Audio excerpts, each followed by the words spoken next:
Well, is inflation leading to more abandoned pets? Get a load of this information from the Montreal SPCA.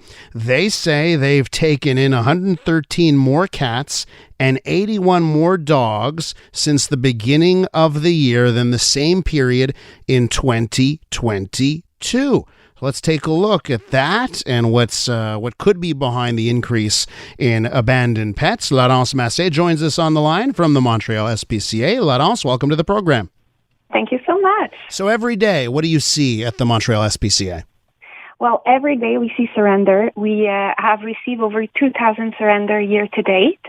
And as you say, we thought that we would have less surrender this year than last year because we received a lot of animal after pandemic because the life was getting back to normal and people didn't have time to take care of their animals and everything. So we thought we would saw a decrease by that time. But no, because of inflation, we saw an increase in surrender this year. So how do you know it's the inflation? Is it? We receive calls from people that want to surrender their animal for financial reasons. And so they're saying they simply can't afford to have a pet. Exactly. So basically the main reason of surrender is the housing. Mm-hmm. So as you know, it's really hard to find an affordable housing here in Montreal that allows animals. We need to know that 52% of households in Quebec have an animal.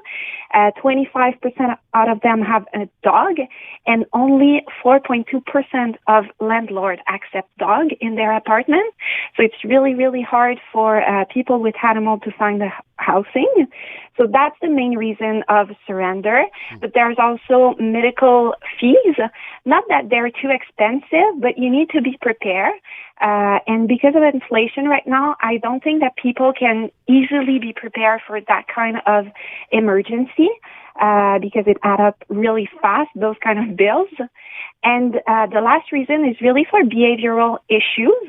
Not that they're not manageable, but mostly because at some point you need some financial resources such as expert or classes.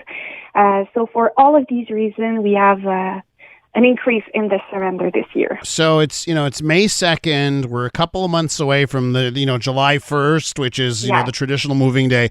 Are you worried about between now and July 1st things getting even worse? Absolutely. So just so you know, the high season of surrender usually starts in the spring for the Montreal SPCA, but the season started really earlier this year, so we're really worried because we receive a lot more animals than what we saw last year and the pre-pandemic year as well. So it's really worrying. And how's it going when it comes to finding homes for the cats and dogs that have been abandoned so far this year? So for that, we don't have issues because we found home for every animal that comes in the Montreal SPCA. So that's really reassuring. We need to find home for these animals. So we open our avenue and we seek for adoption outside of Montreal as well. So we have adoption from everywhere in Quebec. And if we receive an animal that has a special needs or a senior animal that is almost palliative, then we have many partners that help us rescue that are specialized in some medical issues, in palliative program as well. So we can do transfer as well with our amazing partners. We're with Laurence Massé, Acting Assistant Executive Director over at the SPCA here in Montreal. Laurence, so what can we do? Like, what do you think? What changes could be made in order to avoid this from happening in the future or make the situation where people don't have to abandon their pets? Well, basically, we have many programs at the Montreal SPCA that can help animal owner. So first of all, we have community program. So just for an example, we have a food bank here at the Montreal SPCA. So sometimes people will call us to surrender their animal because they lost their job and they don't have any more money to feed their animal. So for that short period of time, we can provide them with food, with litter, with whatever they need for their animal, so they can find a new job and they can they don't need to surrender their animals. So we have many programs at the Montreal SPCA. We work closely also with social workers in order to help animals and their owner. So we have special housing program for animals as well. So if you work with a social worker, we can take care of your animal. Let's say you're evicted from your house because you have an animal. Then we're going to take care of the animal through the social worker. And by the time you find a new house, we're going to give you back your animal. So we try to put in place new programs to help animal owners. But for that, we need public generosity, of course. We need donation because the Montreal SPCA works only on donation.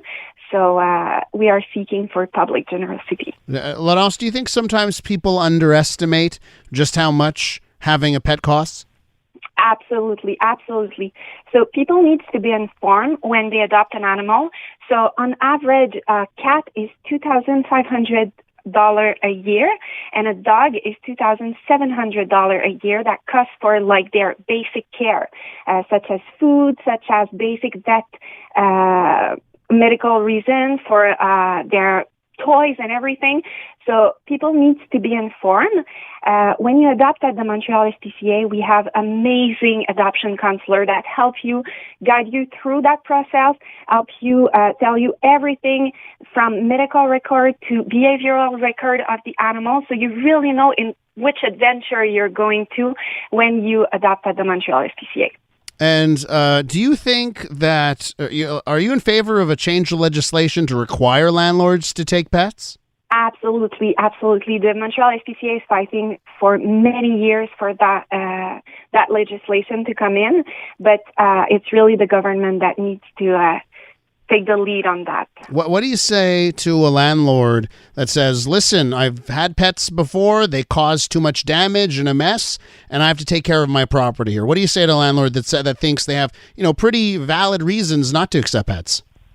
Yes, I can understand, but we need to do not make legislation based on exception, because many animal owners are really responsible and their animal are really calm and are not destroying anything.